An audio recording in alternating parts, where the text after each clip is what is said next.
more information.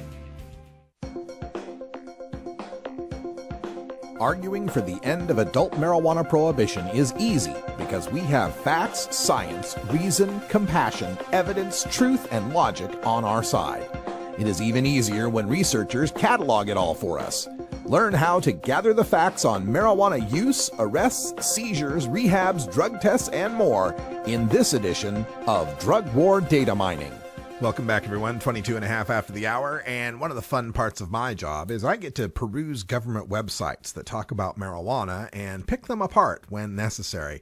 Today's example is drugabuse.gov, produced by the National Institute on Drug Abuse, NIDA, and you can find them at drugabuse.gov, and they produce a series of publications or things they call drug facts, and you can find these oftentimes in a pamphlet or brochure form, but today we're taking a look at the internet version, and this is their drug facts on drugged driving. And of course, explaining how dangerous it is. Why is drugged driving hazardous? Because it messes up your brain and coordination. And then we get to how many people take drugs and drive. And it says, according to the 2013 National Survey, 9.9 million people 12 and older, or 3.8% of adolescents and adults, reported driving under the influence of illicit drugs during the year prior to being surveyed. This was lower than 2012, 3.9%, and 2002, 4.7%. So we've already got the indication that fewer people are driving under the influence of illicit drugs. And this has gone down, according to them, since 2002.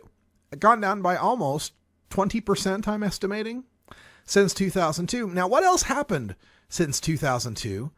Oh, yes. Many states passed medical marijuana laws. The states that had medical marijuana laws began opening up dispensaries and more access to marijuana, and a couple of states legalized.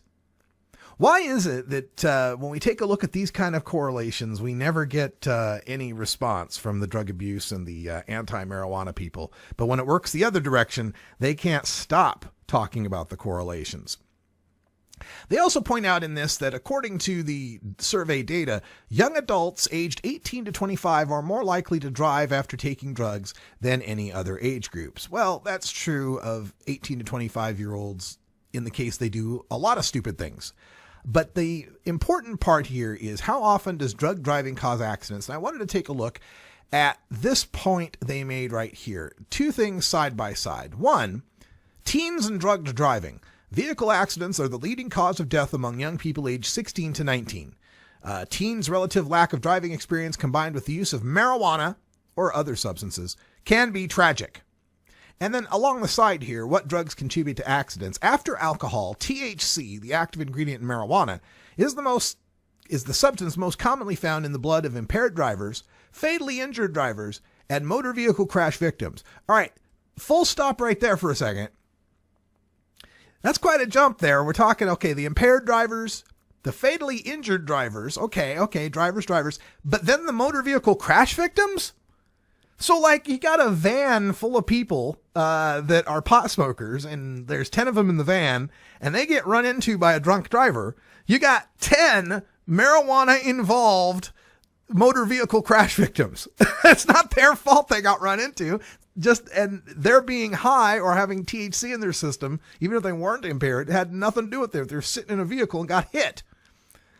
But this other part I really wanted to talk about. Studies in several localities have found that approximately 4 to 14% of drivers who sustained injury or died in traffic accidents tested positive for THC.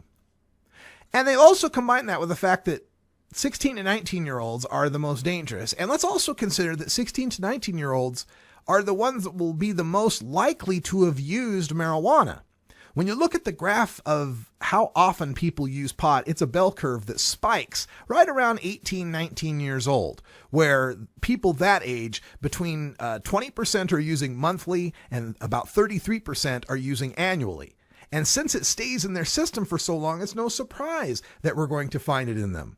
So if you combine the fact the people that use the pot most often, the people that are most likely to test positive for pot, are also the young people who have the worst driving accident statistics. It's no wonder that we find marijuana in mentally fatally injured drivers. It would be surprising if we didn't. What that doesn't show us is a correlation of driving getting worse.